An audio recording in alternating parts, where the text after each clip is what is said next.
سورہ قریش۔ بسم اللہ الرحمن الرحیم۔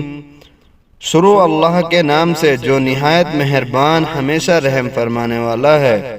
لِإِيلَافِ قُرَيْشٍ إِيلَافِهِمْ رِحْلَةَ الشِّتَاءِ وَالصَّيْفِ فَلْيَعْبُدُوا رَبَّ هَذَا الْبَيْتِ الَّذِي أَطْعَمَهُم مِّن جُوعٍ وَآمَنَهُم مِّن خوف۔